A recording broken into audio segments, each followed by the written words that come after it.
नमस्ते। अहिले देश एकदमै तरल अवस्थाबाट गुज्रिन फेरि सुरु गरेको छ। विश्वमा जस्तो खालको परिस्थिति झनपछि झन अन्योलग्रस्त एउटा अन्धकारमय हुँदैछ। नेपालको भूराजनीति पनि त्यही दिशातिर अगाडि बढिरहेको छ र दशैं यता केही त्यस्ता खालका लक्षणहरू बाहिर आउन प्रयास गरिरहेका छन् अथवा चाहिँ त्यस्तो खालको प्रयासका बावजुद पनि ती अझै ठीक ढंगले चाहिँ बाहिर आउन पनि सकिरहेका छैनन्।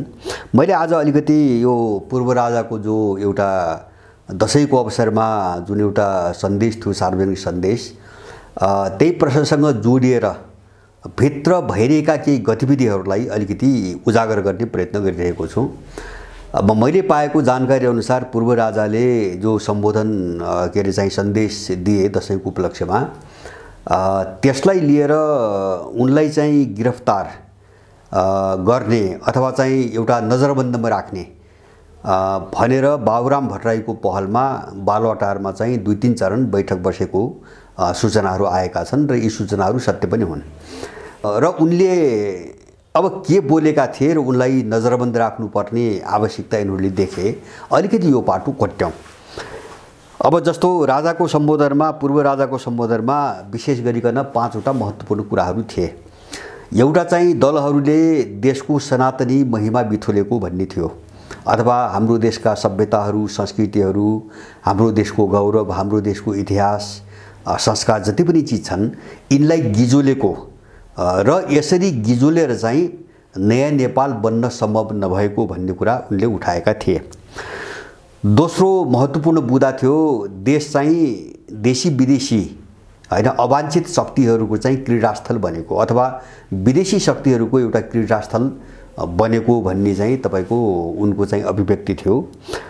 तेस्रो चाहिँ राज्यका जो महत्त्वपूर्ण अङ्गहरू हुन्, विशेष गरिकन कार्यपालिका, न्यायपालिका, यिनीहरूमा साह्रै नराम्रो ढंगले विकृति बढेको र यिनी लगभग सबै चाहिँ छिन्नभिन्न भइसकेको अवस्था सृजना भएको भन्ने चाहिँ एउटा महत्त्वपूर्ण बुँदा थियो। र चौथो बुँदा थियो महत्त्वपूर्ण बुँदा, जस्तो देशका नागरिकहरूलाई बाहिर निकालेर वैदेशिक रोजगारीको नाममा बाहिर निकालेर देशभित्र बाहिरियाहरू भर्ने जुन षड्यन्त्र लामो समयदेखि हुँदै आएको छ नागरिकता ऐनको नाममा, त्यसको विरोध गरिएको थियो। र पाँचौं चाहिँ तपाईको देशले कोर्स करेक्सनको चाहिँ माग गरिरहेको कुरा उठाइएको थियो। अब यिनी कुराहरूमा कतै पनि अतिरञ्जना छैन। यो हामीले चाहिँ वर्षौंदेखि भन्दै आएको कुरा हो, धेरैले भन्दै आएका छन्। देश लगभग अहिले राज्यविहीन अवस्थामा छ र एक खालको देशमा परिस्थिति कस्तो छ भन्छ भने यो विदेशीले परिचालन गरेका जो गिरोहहरू छन् यिनीको गिरोहहरूको एउटा जबरजस्ती गैर संवैधानिक, गैर कानुनी, अनैतिक खालको जो एउटा जबरजस्ती गुण्डागर्दी हो, एक खालले यिनले जकडेर चाहिँ देशलाई राखेका छन्। अब संविधान झन्नै मरिसकेको छ, कानुनहरू मरिसकेका छन्, नियमहरू केही पनि छैनन्। अब पद्धति र सिस्टम भन्ने कुरा चाहिँ, प्रणाली भन्ने कुरा केही पनि कतै पनि छैन। र राज्यका हरेक निकायमा विदेशीका ग्याङ छन्, ग्याङ फाइट छ चारैतिर। सर्वोच्चमा चाहिँ विदेशीका ग्याङ लडिरहेका छन्। अथवा चाहिँ कर्मचारी तन्त्रभित्र हामीले लामो समयदेखि त्यही देख्दै आएका छौँ। प्रहरीभित्र त्यस्तै हालत छ। अब दलहरूभित्र चाहिँ जति व्यक्ति छन्, मुख्य भनिने जति व्यक्ति छन्, प्रत्येकका आफ्ना ग्याङ छन् र प्रत्येक ग्याङलाई एउटा विदेशीले समातेर बसेको छ। माने अब राज्य भन्ने चीज चाहिँ तपाईको देशमा छैन। यो अवस्थामा पूर्व राजाले उठाएका कुराहरूमा कतै पनि अतिरञ्जना, अतिशयोक्ति केही पनि छैन। ती यथार्थ र यथार्थपरकै कुराहरू हुन्।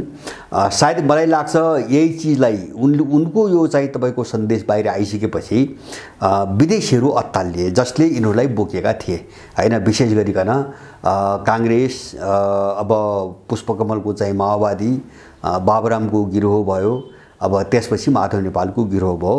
अब यो बैठकमा चाहिँ ज्ञानेन्द्रलाई गिरफ्तार गर्नुपर्छ, नजरबन्दमा राख्नुपर्छ भन्ने बैठकमा यो 4 वटा चाहिँ तपाईको ग्याङहरू सामेल भएको चाहिँ समाचारहरू आएका छन्। र अब अहिले परिस्थिति देशको कस्तो छ भन्छ भने, जस्तो मैले पहिले पनि भने, विश्व जसरी अन्योलग्रस्त हुँदै गएको छ, देशको भूराजनीति पनि त्यस्तै अन्योलग्रस्त हुँदै गएको छ। अब कतिखेर के हुन्छ भन्ने चीज एकदमै अनिश्चित छ। सायद यही चीजबाट उनीहरू पनि भयभीत छन् हैन। विदेशी दलालहरू अथवा देशद्रोहीहरू जो विदेशीले बोक्दै यहाँसम्म ल्याए यिनीहरू पनि अत्यन्तै भयभीत छन्, किन जनमत यिनीसँग छैन। अब जनमतबाट यिनीहरू पुरै नाङ्गिसकेका छन् र यिनका सबै अपराधहरू चाहिँ सार्वजनिक भइसकेका छन्। यिनले इतिहासमा विभिन्न पाखण्ड देखाउँदै, हैन, कसैले जनवादका पाखण्ड, कसैले प्रजातन्त्रका पाखण्ड, कसैले शान्ति प्रक्रियाका पाखण्ड देखाउँदै वास्तवमा उनीहरूले जे गर्दै आएका थिए ती सबै अपराधहरू अब सार्वजनिक भइसकेका छन्। र अब त्यही एउटा भय हो कि उनीहरू अब आफ्नो बचाउको निम्ति अन्तिम कोसिसहरू गरिरहेका छन्। जस्तो चाहिँ तपाईको चाहिँ मैले भने पूर्व राजालाई नजरबन्दमा राख्ने यिनीहरूको बैठकदेखि लिएर यिनीहरू भित्रको जो समीकरण हो, हैन, पार्टीभित्र जो समीकरण हो त्यो समीकरणमा फेरबदल गर्ने खालका धेरै योजनाहरू चाहिँ बाहिर आइसकेका छन्। यी योजनाहरूको विषयमा म छुट्टै अर्को श्रृङ्खलामा म चाहिँ उठाउने छु। जस्तो यहाँनिर हामीले बुझ्ने, मैले बारम्बार भन्दै आएको कुरा के हो भन्छ भने नेपालको भूराजनीतिलाई यदि कसैले ठिक ढङ्गले बुझेको छ भने, हैन, राजनीतिक वृत्तमा यदि कसैले यसलाई चाहिँ राजनीतिक ढङ्गले बुझेको छ भने नेपालको भूराजनीति भित्र जो टकराउ, हैन, अथवा चाहिँ जो प्रवृत्ति भावना सोचमा जो चाहिँ तपाईको एउटा अन्तर्विरोध बढ्दै गएको छ, अब यो दुईटा विपरीत चिजलाई कहीँ पनि कुनै पनि बिन्दुमा मिलाएर लान सकिने अवस्था छैन। यो वार र पारको तपाईको लडाईँ हो, हैन। जस्तो न त सत्ता कब्जा गरेको गिरोहले तपाईको कुनै पनि लचकता अपनाउन तयार छ, हैन, आम जनताप्रति अथवा पूर्व राजाप्रति न लचकता अपनाउन तयार छ। किन भन्छ भने सवाल यिनको मात्रै होइन, यिनको सत्ताको कुर्सीको सवाल मात्रै होइन कि यिनीहरूलाई बोक्ने जो अन्तर्राष्ट्रिय शक्ति हो, बाह्य शक्ति हो, त्यसको जो डरलाग्दो रणनीति छ नेपालमा, त्यो रणनीतिका निम्ति पनि यिनीहरू हदैसम्म क्रूर, बर्बर र एउटा चाहिँ अपराधी, एउटा चरित्र सहित चाहिँ यिनीहरू चाहिँ तपाईको व्यवहारमा चाहिँ उत्रिने यिनीहरू लालायित छन् अथवा त्यसको निम्ति यिनीहरू तयार छन्। र अब यो हो भनेपछि हामीले बुझ्ने अर्को पाटो के हो भन्छ भने जो यसको विरोध गरिरहेका छन् विभिन्न खालका शक्तिहरू पनि, उनीहरूमा पनि त्यही ढङ्गको कठोरता, त्यही ढङ्गको स्पष्टता, त्यही ढङ्गको दृढता अथवा इच्छा शक्ति भएन भने यिनीसँग लड्न सम्भव छैन। किन यहाँको भूराजनीतिभित्र मैले भने मेलमिलापको कुनै पनि गुन्जाइस छैन र एउटा यस्तो चाहिँ तपाईको बुदा पनि चाहिँ भेट्न नेपालमा अब सम्भव छैन जो बुदामा आधारित रहेर उनीहरूसँग वार्ता हुन सकोस् वा समझदारीबाट कुनै निकास निस्कन सकोस्। त्यसकारणले गर्दाखेरि अब यहाँ चाहिँ भूराजनीतिलाई बुझ्ने प्रश्नमा सायद मलाई लाग्छ समस्याले नै होला। राजाको सम्बोधनमा यति चाहिँ तथ्यपरक कुराहरू, यथार्थ कुराहरू सम्बोधन हुँदाहुँदै पनि उनको त्यो अभिव्यक्तिमा एउटा अपिल गर्ने आम नेपालीहरूलाई अथवा चाहिँ एउटा देश परिवर्तन कोर्स करेक्सनको निम्ति अगाडि बढ्नको निम्ति जो अपिल गर्ने इच्छा शक्ति हो, त्यो इच्छा शक्तिमा कमी देखिन्छ, त्यो सम्बोधनमा चाहिँ कमी देखिन्छ।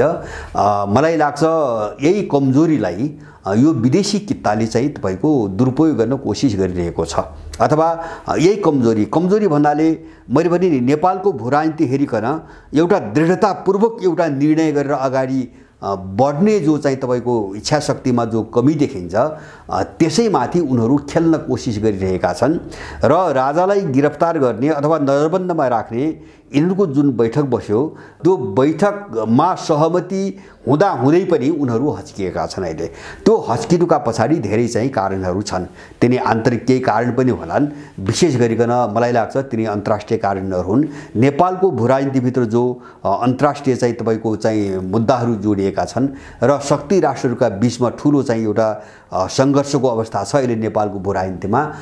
अब यो जोखिमको आकलन गरेर हैन, एउटा यो जोखिमको आकलन गरेर र दोस्रो चाहिँ अब त्यसबाट चाहिँ अब नेपालको चाहिँ यस्तो तरल जो परिस्थिति छ, अब यो कुनै पनि बेला कुनै पनि रूपमा भड्किने अर्को खतरा छ हैन। अब त्यो खतरालाई महसुस गरेर होला यिनीहरू अहिले तत्काललाई हच्किएका छन्। तर हामीले बुझ्नुपर्ने कुरा के हो भन्छ भने पूर्व राजा मात्रै होइन, उनको सत्तामा चाहिँ अलिकति आँच आउने सम्भावना कतैबाट देखियो भने यिनीहरूको लागि पुगेसम्म यिनीहरूले आम नेपालीहरूलाई कत्लेआम गर्छन्।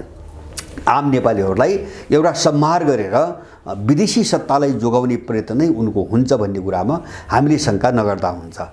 र दोस्रो अलिकति चाहिँ एउटा नेपालको भूराजनीतिप्रतिको तपाईको बुझाइको समस्या र दोस्रो चाहिँ जो सङ्क्रमणकालीन परिस्थिति छ नेपालको यो यस्तो अन्योलग्रस्त छ, अहिले अन्योलग्रस्त हुँदै गएको छ र मान्छे यसरी दिग्भ्रम छ सबैतिर हैन। त्यो यो दिग्भ्रमको समस्या चाहिँ तपाईको दलाल कित्तामा पनि छ र त्यसको विरोधी कित्तामा पनि छ। कि दिग्भ्रम मैले भन्न खोजेको के हुन्छ भने एउटा स्पष्ट सोच, स्पष्ट गन्तव्य र स्पष्ट बाटो मान्छेले पहिल्याइरहेको छैन।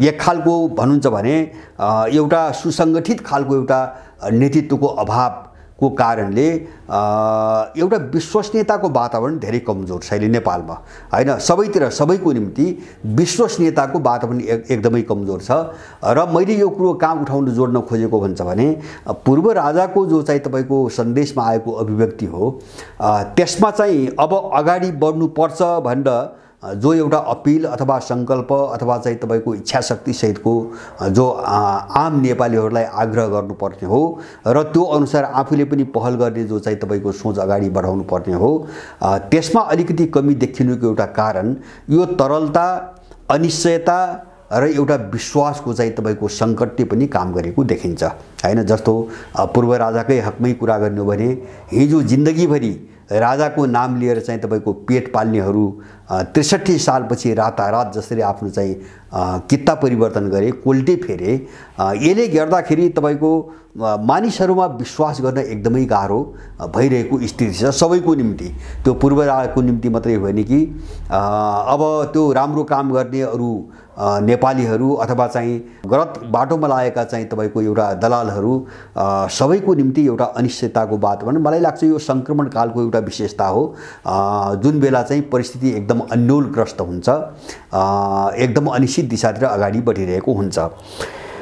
अब मैले चाहिँ संक्षिप्तमा यसलाई कसरी टुङ्ग्याउन चाहन्छु भन्छ भने यो जस्तो मैले पहिले पनि भनेको छु कि नेपालको संविधान जारी भइसकेपछि नेपालको जो एउटा सङ्क्रमण काल हो अथवा चाहिँ यो जो तरलताको जो कोर्स हो यो कोर्स चाहिँ एउटा चरण पार गरिसकेको छ। अथवा चाहिँ त्यो चरण भनेको के हो भन्छ भने विदेशी शक्तिले बोकेका जो चाहिँ तपाईको दलालहरू छन्, देशद्रोहीहरू छन्, उनको उत्कर्ष अथवा उनको बिगबिगी, उनको दबदबाको एउटा काल चाहिँ तपाईको समाप्त भइसकेको छ र संविधान जारी भइसकेपछि पनि देशमा जो व्यथिति हामीले देखिरहेका छौँ, जो अराजकता हामीले देखिरहेका छौँ, यसले के साबित गर्यो र आम मान्छेलाई के महसुस गरायो त भन्छ भने वास्तवमा देशको समस्या संविधान, एक थान संविधान जारी गर्नु थिएन, यसका पछाडि धेरै अरू खेल रहेछन् भन्ने कुरा जब मान्छेले बुझ्दै गए त्यसपछि अब यो दलाल कित्ता आफ्नो उत्कर्षबाट अब ओह्रालो लाग्ने प्रक्रिया सुरु भयो हैन। अहिलेसम्म त्यही कोर्सबाट यो अगाडि बढिरहेको छ। यिनीहरूभित्र विशृङ्खलता अथवा चाहिँ जनमत यिनको विरुद्धमा चाहिँ तपाईको भट्किँदै जाने र गएको स्थानीय चुनावदेखि हामीले देखिरहेका छौँ र यो अहिले घोषणा गरेको चुनावमा पनि त्यही प्रवृत्ति छ। यिनका विरुद्धमा चाहिँ स्वतन्त्र उम्मेदवारीको चाहिँ तपाईको एउटा जो दायरा हो त्यो बढ्दै जाने जति पनि चिज हामीले देखिरहेका छौँ। अब यिनीहरू एउटा स्खलनको, एउटा पतनको दिशातिर चाहिँ तपाईको अगाडि बढिरहेका छन्। यसलाई कसरी रोक्ने हैन समस्या हो। त्यसैले हामीले बुझ्ने के हो भन्छ भने अब यसलाई रोक्ने कुनै राजनीतिक चाहिँ समाधान यिनीहरूसँग छैन। हामीले राम्रोसँग जस्तो आर्थिक वा राजनीतिक समाधान यिनीसँग छैन। न यिनले राष्ट्रियताको जगेर्ना गरून्, न यिनले विदेशीका नेपाली यहाँ फिर्ता ल्याएर रोजगारी देऊन्, न यिनले देशको विकास गरून्, अब अथवा चाहिँ न यिनले राज्य प्रणालीभित्र चाहिँ कुनै एउटा व्यवस्थित खालको चाहिँ तपाईको एउटा परिपाटी बसाउन्। यिनीबाट हुने केही पनि छैन। त्यसकारणले गर्दाखेरि अब हुने केही पनि नभएपछि यो अराजकता बढ्दै जान्छ र जब अराजकता बढ्दै जान्छ यिनका विरुद्धको जनमत पनि बढ्दै जान्छ। यसमा कुनै शङ्का रहेन। त्यसकारणले अब यिनीहरूको निम्ति अन्तिम हतियार, आफू जोगिने अन्तिम हतियार भनेको बल प्रयोग हो। हामी यो यसमा स्पष्ट हुनुपर्छ। जस्तो पूर्व राजालाई चाहिँ हाउस एरेस्ट गर्ने भन्ने जो यिनको बैठक बस्यो त्यो बैठक चाहिँ यिनको हताशा र यिनको विक्षिप्त मानसिकताको चाहिँ तपाईको एउटा पराकाष्ठा हो। अब हुनसक्छ हामीले यसलाई एउटा साङ्केतिक रूपमा त यिनको बैठक बस्यो त हामीले बुझ्ने के हो भन्छ भने यिनको लाग्थ्यो भने यिनले गिरफ्तार गर्थे, यिनले सक्थे भने हैन बैठकका बावजुद त्यो सक्ने र सकेर पनि नियन्त्रण गर्न सक्ने अवस्था हुन्थ्यो भने यिनले त्यो गर्थे, किन त्यो गर्नकै निम्ति यिनले बैठक गरेको हो। त्यसैले हामीले बुझ्ने के हो भन्छ भने यिनीहरूले अब सक्दै नसक्ने कुनै पनि तरिका नसक्ने भयो भने यिनीहरू हिंसामा उत्रिन्छन् हैन, यिनीहरू हत्यामा उत्रिन्छन्। त्यसकारणले गर्दाखेरि माने दुश्मन कति खतरनाक छ अथवा चाहिँ दुश्मन कति डरलाग्दो मिसनसँग जोडिएको छ भन्ने चिजलाई हामीले बुझ्दैनौँ अथवा चाहिँ अरूले त्यो ढङ्गले बुझ्दैनन् भने त्यो एउटा चाहिँ तपाईँको आफैमाथिको धोका, आफैमाथिको चाहिँ तपाईँको एउटा अविश्वासको कारणले उत्पन्न हुने एउटा चाहिँ अनिष्टकै रूपमा हामीले लिनुपर्छ। त्यसकारणले गर्दाखेरि यो घटनालाई हामीले एकदमै गम्भीरतापूर्वक लिन एकदमै जरुरी मैले देख्छु। किन भन्छ भने जस्तो त्यस्ता लक्षण मैले पहिले पनि भने जस्तो दलहरूलाई पनि कसरी चाहिँ त्यो समीकरण मिलाउने र कसरी सन्तुलन मिलाएर चाहिँ त्यस्ता पात्रहरू अगाडि ल्याउने भन्ने खालका खेलभित्र धेरै भएका छन्। म अर्को श्रृङ्खलामा चाहिँ यी सबै कुराहरू राख्छु। उनले छानिकन अब एकदमै क्रूरतापूर्वक, बर्बरतापूर्वक र बडो चाहिँ अनैतिकतापूर्वक प्रस्तुत हुन सक्ने खालका पात्रहरूलाई सबै सत्ताको चाहिँ तपाईँको नेतृत्वमा अथवा चाहिँ तपाईँको पार्टी नेतृत्वमा कसरी ल्याउने भन्ने अर्को छुट्टै गृह कार्य यहाँ सुरु भएको छ। र विदेशी शक्ति पनि अहिले छानेर एकदमै छानिकन साह्रै नग्न खालका अपराधीहरू, नाङ्गा अपराधीहरूलाई कसरी माथि उठाउने र बर्बरतापूर्वक, कठोरतापूर्वक उनीहरूबाट काम अगाडि बढाउने भन्ने खेलमा उनीहरू लागेका छन्। यो परिदृश्यलाई नेपालीहरूले गहिरिएर आत्मसात गर्न लिन र त्यही ढङ्गले सोच बनाउन एकदमै जरुरी छ। हस्, धन्यवाद।